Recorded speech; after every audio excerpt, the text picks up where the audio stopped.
Hello everybody, welcome back to Fireside Chats with Farina, and today we're here to talk about In Depth, That Other Dashwood Girl. So when I made Welcome to Mansfield, I didn't know that I was writing a series. I just added the other characters because it was cheeky, good fun. And I added Maggie Dashwood because in the original Mansfield Park, Fanny Dashwood's kind of a background character in her own book. And so I wanted to add other background characters. So Margaret Dashwood from Sensibility is a background character. Nobody really noticed her. There's some TV versions that don't even include her. So I thought that'd be fun. People who've read Sensibility forget about her. So then once I was like, I sold it as a series, well, she's the character. So now I have to consider, how do I retell Sense and Sensibility from a background character's point of view? So in this episode, we're going to talk about Maggie, just Maggie, and then the next one we'll talk a little bit more about some of the other things that I did. So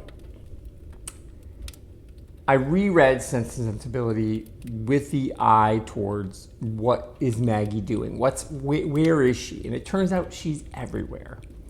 She is running wild. She is in every room. She's not like so the big scenes are happening and she's there all the time, but then there's moments where she's coming in the door, or she and Marianne are rolling down a hill, or she's here or she's there, so she's just around. So like there's a scene with the sisters and she's there, and there's a scene where it's up at the big house and she's there, and there's a scene out in the field and she's there, and so there's this whole sense of her just sort of running around this farm.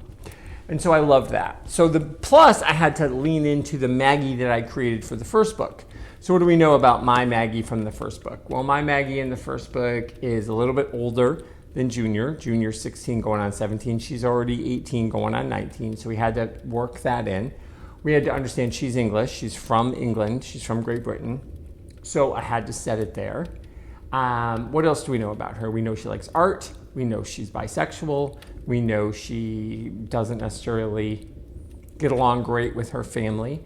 We know she doesn't hate them, but she doesn't feel like they're her that she's their favorite.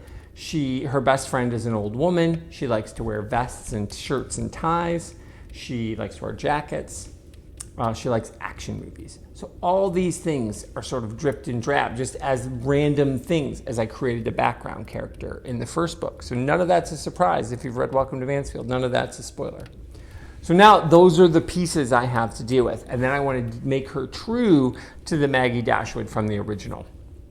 So unlike Welcome to Mansfield, which takes place in like a few months, this book actually takes place over years, from her 13th birthday until her 18th birthday. So like we have 5 years, and when you're a kid, the things that you remember most is the time when you're free.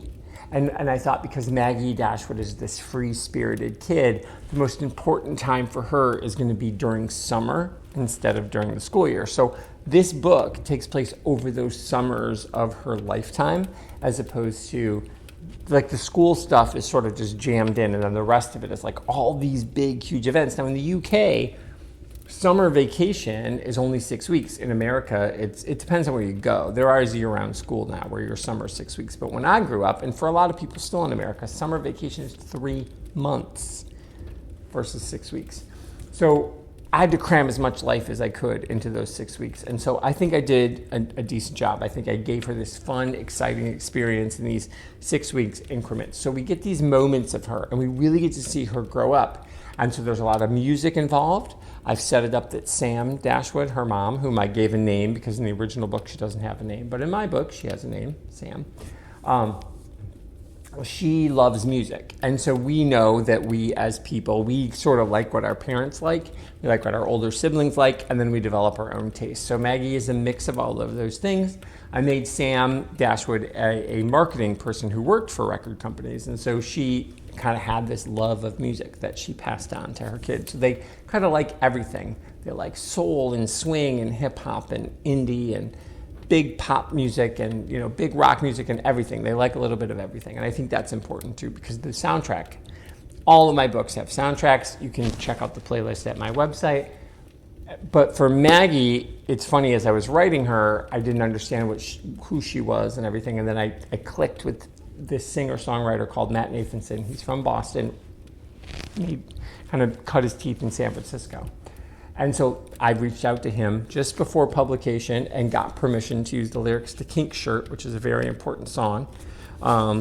So I have permission. It's right there on the page, thanks to Matt. So thank you, Matt.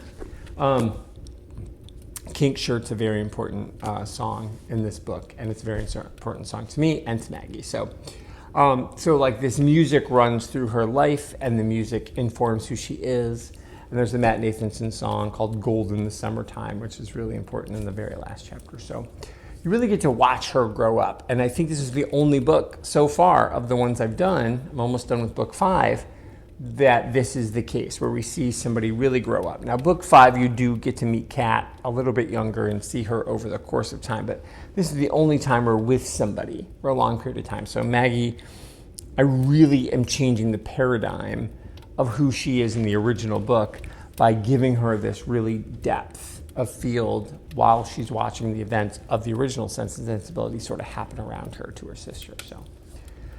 So that's my Maggie. She's this great, lovely, confused person who is a crier, who believes in art and who is confused about herself and just wants to be seen and wants to be loved. And I love her. So that's important. I love all my characters, but I love Maggie Dashwood so much. And I hope you love her. So if you are interested in picking up That Other Dashwood Girl, please do. And if you've read Sensibility and That Other Dashwood Girl, let me know how you thought I did. So we're going to end next episode, my run on Sense and Sensibility, by having a conversation about the rest of That Other Dashwood Girl. Not super spoilery, but we'll talk about it. It's been out for a couple of years now, but I'm not going to give all the stuff away. So join me in a couple of weeks. We'll wrap up That Other Dashwood Girl, and I'll see you then. Thanks. Bye.